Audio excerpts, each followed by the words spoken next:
After a pause, Crook said, "Maybe you better go along to your own house now. We don't want no trouble." "Well, I ain't giving you no trouble. I think I don't like to talk to somebody ever once in a while.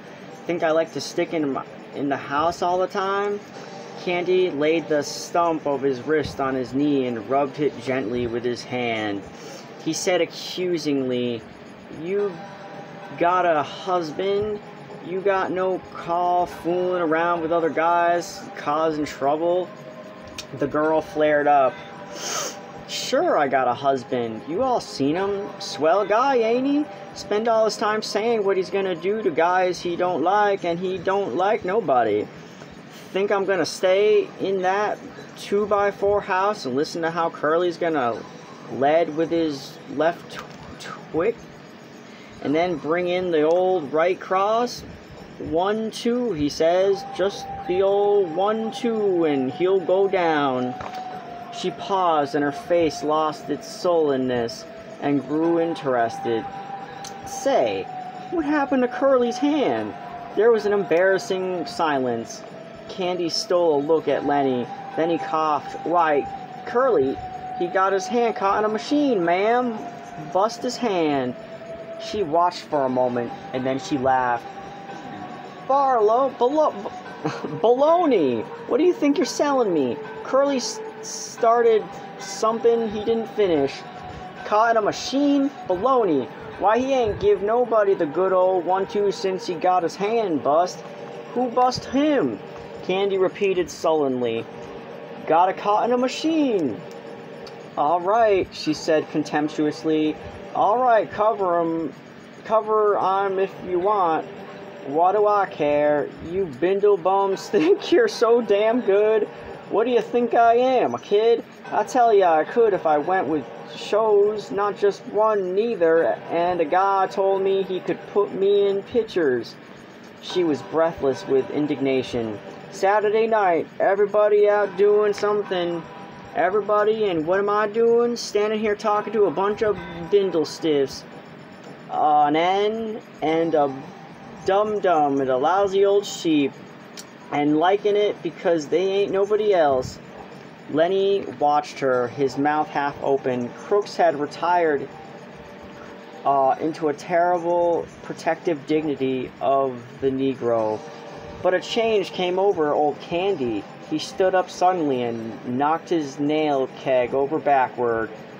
I had enough, he said angrily. You ain't wanting me. We told you you ain't. And I tell you, you got floozy ideas about what us guys amount to. You ain't got sense enough in that chicken head to even see what we ain't stiffs, that we ain't stiffs. Suppose you get us canned. Suppose you do. You think we'll hit the highway and look for another lousy two-pit job like this? You don't know we go out on our own ranch to go and on our own house. You don't know that we got our own ranch to go to and our own house. We ain't got to stay here. We got a house and chickens and fruit trees and a place 100 times prettier than this. And we got friends. That's what we got. Maybe there was a time when we were scared of getting canned, but we ain't no more. We got our own land, and it's ours, and we can't go on to it. Curly's wife laughed at him. Baloney, she said. I seen too many of you guys. If you had 2 bits in the whole world, why you being getting 2 shots of corn with it and sucking the bottom of the glass? I know you guys. Candy's face had grown redder and redder, but before she was done speaking, he had control of himself. He was the master of the situation. I might have knew, he said gently. Maybe you just better go along, roll your hoop. We ain't got nothing to say to you at all. We know what we got, and we don't care whether you know it or not. So maybe you better just scatter along now. 'Cause Curly, maybe he ain't gonna like his wife out in the barn with us bindle stiffs. She looked from face to another, and they were all closed against her. And she looked longest at Lenny until he dropped his eyes in embarrassment. Suddenly she said, what do you got them bruises on your face? Lenny looked up guiltily. Who? Me? Yeah, you. Lenny looked to Candy for help, and then he looked at his lap again. He got his hand caught in a machine, he said. Curly's wife laughed. Okay, machine. I'll talk to you later. I like machines. Candy broke in. You let this guy alone. Don't you do no messing around with him. I'm gonna tell George what you says. George won't have you messing with Lenny. Who's George? She asked. The little guy you come with? Lenny smiled happily. That's him, he said. That's the guy, and he's gonna let me tend the rabbits. Well, if that's all you want, I got a couple of rabbits myself. Crooks stood up from his bunk and faced her. I had enough, he said coldly. You got no right coming in a colored man's room. You got no right messing around in here at all. Now you just get out, and get out quick. If you don't, I'm gonna ask the boss not to ever let you come in the barn no more. She turned on him in scorn. Listen, and she said, you know what I can do to you if you open your trap. Crooks stared hopelessly at her, and then he sat down on his bunk and drew into himself. She closed on him. You know what I could do. Crooks seemed to grow smaller, and he pressed himself against the wall. Yes, ma'am. Well, you keep your place then, and I could get you strung up on a tree so easily it ain't funny. Crooks had reduced himself to nothing. There were no personality, no ego, nothing to arouse either like or dislike. He said, yes, ma'am, and his voice was toneless. For a moment, she stood over at him as though waiting for him to move so that she could whip it out of him. But Crooks sat perfectly still, his eyes averted, everything that might be hurt drawn in. She turned at last to the other two. Old Candy was watching her, fascinated. If you was to do that, we'd tell, he said quietly. We'd tell about you framing crooks. Tellin' be damned, she cried. Nobody listened to you, and as you know it, nobody listened to you. Candy subsided. No, he agreed. Nobody listened to us. Lenny whined. I wish George was here. I wish George was here. Candy stepped over to him. Don't you worry none, he said. I just heard the guy coming in. George will be in our bunkhouse right now, I bet. He turned to Curly's wife. You better go home now, he said quietly. If you go right now, we won't tell Curly you was here. She appraised him coolly. I ain't sure you heard nothing. Better not take no chances, he said. If you ain't sure, you better take the safe way. She turned to Lenny. I'm glad you bust up Curly a little bit.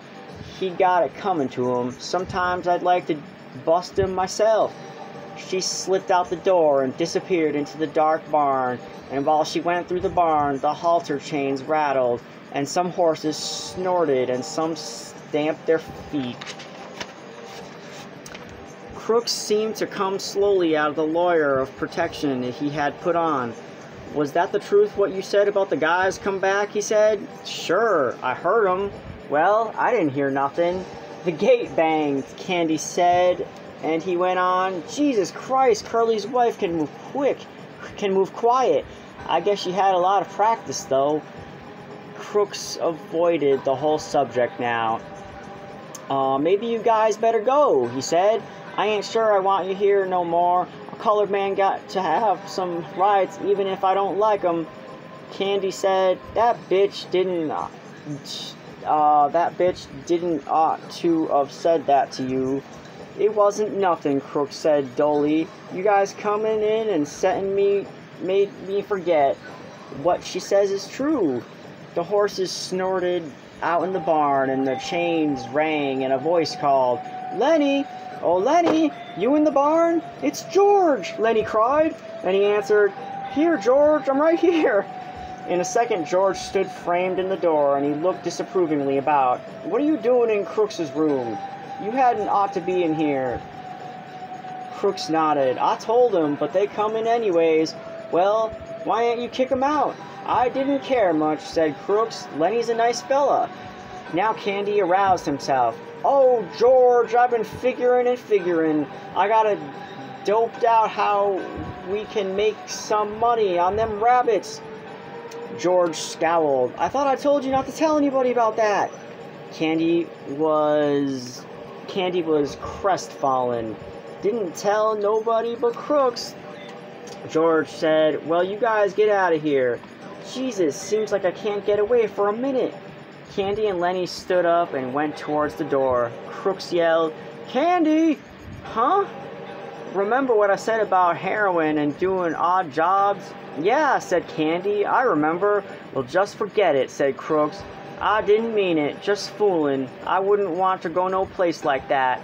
Well, okay, if you feel like that. No, good night. The three men went out the door. As they went through the barn, the horses snorted and the halter chains rattled. Crooks sat on his bunk and looked at the door for a moment, and then he reached for the Liminent bottle.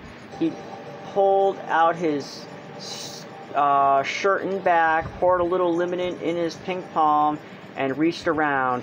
He felt slowly to rubbing his back.